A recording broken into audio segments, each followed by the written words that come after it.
Professor बचन शुरू करो। तो जनता देखो, एक चीज बताता हूँ तुम्हारे को मैं। डिक्लेरेशन ऑफ 2D एरे, एक एरे को कैसे डिक्लेयर करते, वो भी टू डायमेंशनल। 2D के मानना होता है टू डायमेंशन। तो देखो, जो मैं पहले लिखा इंट फिर दो बार स्क्वायर ब्रैकेट, ये राइट है। अब ये देखो, एक मैं लिखा इंट स्क्वायर ब्रैकेट तो लिखा, लेकिन आजू बाजू में और सेंटर में भी, तो ये क्या है? तो सर कितने टाइप से अपन डिक्लेरेशन कर सकते हो, मैं अभी आप लोग को लिख के दिखा रहा हूँ। देखो, तीसरा, ये चौथा, और एक लास्ट दिखा देता हूँ तुमको, 5। तो ये देखो, अरे यार ये ब्रैकेट बना दो। तो देखो यहाँ पे दो बार ब्रैकेट बनी, और सी लिख दिया या डी लिख दिया या ई लिख दिया, कुछ भी। तो ए बी सी डी, तो इसको ई कर देता हूँ। तो 5 एरे डिक्लेरेशन हुआ, इसमें से तुमको बताना कौन सा राइट है कौन सा रॉन्ग है। तो क्या लगता है तुम लोग को? तुम लोग जल्दी से कमेंट करके बता देना, first second third fourth fifth.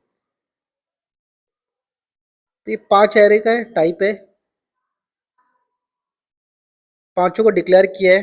तो अभी मैं इसको ना रन भी कर सकता हूँ। क्लियर है? तो इसको मैं अभी जाके रन करने की कोशिश करता हूँ। तो 5 एरे, इसको रन करने का देखते हैं। 5 नाम है, इसमें से पहला, दूसरा, तीसरा, चौथा, पांचवा। तुम लोग को याद से मुझे कमेंट करके बताना कौन सा राइट है कौन सा रॉन्ग है। तो इसका आंसर सुन लो बच्चा लोग, सब राइट है। वैसे अभी 3D देखेंगे। 3D अरे क्या बोल रहा है? एक ए बनाया, अभी देखो बी और ए, यहाँ पे जब तुम लोग देखोगे थोड़ा प्रॉब्लम हो जाएगी। मतलब ए का देखो 3D में सही है, अब बी के साथ दो है, सी के साथ कोई नहीं है। चलो डी कर देता हूँ, एक मिनट को उसको सबको सही कर देता हूँ फिर। अभी यहाँ पे देखो, एक ए के साथ बना, ई हो गया, एफ बना देता हूँ, और कॉमा करके जी लिख देता हूँ। ई तो लिखा हुआ है, चलेगा, ई भी लिख देता हूँ। तो जाने उसको हटा दे, जब हटा रहे तो सब हटा देता हूँ। तो यहाँ पे एफ के बाद जी आ गया, जी के बाद एच आ जाएगा, एच और आई आ जाएगा, ऐसा।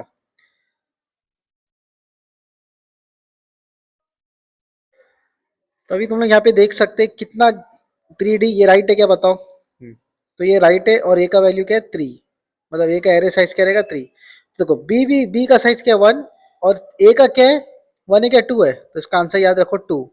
तो एरे बी का बनेगा सिंगल डायमेंशन, और ए का बनेगा मल्टी डायमेंशन, याद रखो। डी का कैसा बनेगा? डी का भी देखो कौन सा है, 2D एरे है। और जो ई लिखा हो ना मैं, ई भी क्या करेगा, और जो डी का 2D एरे है वो ई को दे देगा। समझ में आया? बोलने का मतलब ये इंट के बाद अगर स्क्वायर ब्रैकेट बनेगा, तो वैल्यूज क्या हो जाएगी, दूसरे वेरिएबल तक भी जाएगी।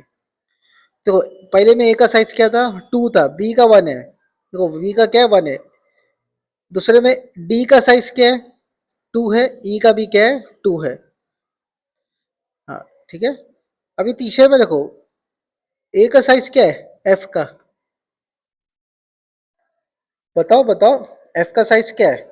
तो एफ का साइज तो है 1, लेकिन जी का साइज, अभी जी में क्या साइज आएगा? तो बहुत सारे बच्चे लोग 2 कमेंट करते होंगे, लेकिन इसका आंसर है एरर। इसका आंसर क्या आएगा? एरर आएगा। लेकिन इसको मैं लिख के रखता हूँ 2, देखो तुमको मैं बाद में समझाऊंगा ये एरर क्यों आएगा। तो यहाँ पे देखो, सबसे पहले तो कंपाइल किया मैंने, किस में एरर आ रहा है? देखो जी में एरर आ रहा है। हाँ, तो याद रखो, कंपाइलर बोलता है कि भाई अगर स्क्वायर ब्रैकेट से एक एरे बना हुआ है, उसके बाजू में दूसरे एरे को पकड़ना है, तो दूसरे एरो की और दूसरे वाले की मतलब प्रॉब्लम हो जाती है। तो याद रखो, मतलब बोलने का मतलब यही है कि जब तुम डिक्लेयर करोगे एरे को, तो पहले वाला एरे और दूसरे वाला एरे मैच नहीं खाना चाहिए सिंटैक्स में। तो देखो, पहला ब्रैकेट आया फिर वेरिएबल का नाम आया, यहाँ पे भी ब्रैकेट आया फिर वेरिएबल, तो ऐसा नहीं होना चाहिए। ब्रैकेट बाद में आना चाहिए, दूसरे वेरिएबल का ब्रैकेट कब आना चाहिए? बाद में आना चाहिए। इसके लिए एरर दे रहा है। अभी देखो, पहला नीचे वाला देखो, एच और आई का, यहाँ पे तो कंपाइल टाइम एरर आएगा, तो उसको भी सेम कर देता हूँ मैं। तो यहाँ पे आ जाएगा, ब्रैकेट की वजह से क्या आ रहा है मुझे? कंपाइल टाइम आ रहा है, एरर आ रहा है ब्रैकेट की वजह से। तो देखो यहाँ पे एफ की वैल्यू तो है 1, लेकिन जी की वैल्यू है क्या? नहीं, तो इसके लिए टोटल एरर। अभी यहाँ पे भी देखो सेम फंड है, एच राइट है लेकिन आई रॉन्ग है ना, क्योंकि आई का देखो पहले ब्रैकेट आ रहा है फिर वेरिएबल का नाम आ रहा है, तो इसके लिए आई भी क्या है? रॉन्ग है। जैसा जी है वैसा आई है। बस डिक्लेरेशन में दो चीज का ध्यान रखना है हमेशा के लिए। तो अभी हम लोग क्या करते, गूगल खोल लेते, चैट जीपीटी पे जाते, और यहाँ पे हम लोग ना एरे के बारे में कुछ लिखते। जैसा कि एग्जांपल मैं यहाँ पे लिख देता हूँ, इंट आई और जी का जो है जो डिक्लेरेशन है, पहले स्क्वायर ब्रैकेट क्यों है, तो इसमें जावा में राइट है या रॉन्ग है करके मैं ऐसा लिख दिया। तो अभी देखो मुझे यहाँ पे ये क्या लिख के बताता है। देखो एफ और जी ये दो वेरिएबल है। देखो यहाँ पे सही तरीका क्या है इन लोग का डिक्लेयर करने का दोनों को। देखो नीचे दो तीन तरीके सही दिखा है, लेकिन गलत तरीका कौन सा है जो हम लोग ने अभी तुमको करके दिखाया है। तो अगर सिंगल करना है तो ऐसा सिंगल तरीके से, जब दो जन का साथ में करना है तो तरीका बदलना पड़ेगा बच्चा लोग। तो याद रखो टू डायमेंशनल एरे में पहला वेरिएबल तो बना सकते हो, उसका स्क्वायर ब्रैकेट भी कहीं भी रख सकते हो, लेकिन दूसरा वेरिएबल का स्क्वायर ब्रैकेट हमेशा बाद में आना चाहिए। अगर वो पहले आ गया तो क्या दे देगा वो, तुम लोग ही बताओ क्या देगा, एरर देगा ना, एरर आ जाएगा, तो ये गलत है। तो ऐसा ही इसके ऊपर मैं यहाँ पे लिखा था बहुत सारी चीज़ें। तो अभी यहाँ पे एक और कॉपी पेस्ट करके लिखता हूँ मैं, इनवैलिड सिंटैक्स जो लिखा हूँ, लेकिन यहाँ पे मैं लिखता हूँ क्यों गलत है, वाई क्यों गलत है। तो इसने भी ज़्यादा नहीं बोला, इसने भी यही बोला कि भाई जावा में ऐसा डिज़ाइन हुआ है इसके लिए गलत है, इसमें ऐसा कोई ब्रैकेट का ऊपर नीचे ऐसा कोई प्रॉब्लम नहीं है। पहले से ही मतलब जावा में बोला गया कि ब्रैकेट के बारे में ध्यान देना, और ब्रैकेट को पहला लिखने का फिर वेरिएबल का नाम, लेकिन जब दूसरे वेरिएबल में अगर ब्रैकेट को पहला लिखोगे तो ये एरर दे देगा। वो वेरिएबल कंसिडर करना चाहिए, ब्रैकेट कंसिडर नहीं करना चाहिए कॉमा के बाद। तो ये सिंपल सा था तुम्हारा, लेकिन यहाँ पे तुम देखोगे तो बहुत सारी चीज़ें तुमको पढ़ने और समझने में मिलेगी। तो जो हम लोग बताते हैं बच्चा लोग वो तुम्हारा प्रैक्टिकल बेस्ड रहता है, ज़्यादा नहीं रहता है। लेकिन जो तुम लोग ऐसा नोट्स वगैरह देख के चैट जीपीटी देख के पढ़ रहे हो तुम्हारा थियरी के काम आएगा, और प्रैक्टिस करोगे तो नॉलेज के काम आएगा। तो मतलब बहुत सारी सब चीज़ें हैं समझने को, तो तुम लोग को समझना ज़रूरी है। तो ये है तुम्हारा यहाँ पे चैट जीपीटी भी मना कर दिया।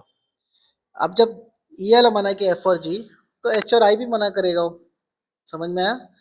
तो सेम एच और आई भी क्या करेगा, ये सेम मना करेगा। तो यहाँ पे भी कौन सा एरर आता है, कंपाइल टाइम एरर आता है। कंपाइल टाइम एरर याद रखो, एक्सेप्शन नहीं आता, एरर आता है। अब राइट है, अगर मैं जी के पहले ब्रैकेट हटा दूँ तो ये राइट हो जाएगा।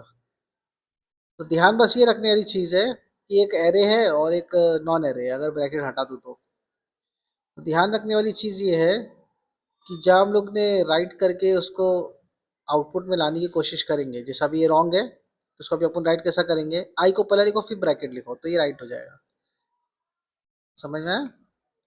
तो ये डिक्लेरेशन ऑफ एरे है, एग्जाम में पूछता है एरे डिक्लेरेशन। हालांकि इतना डेप्थ में मत पढ़ो, सिंपल वाला भी तुम लोग पढ़ सकते हो।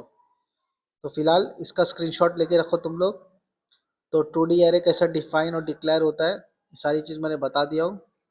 इसी के साथ मेरे चैनल को लाइक शेयर सब्सक्राइब करना मत भूलना, फटैक दिनीसी।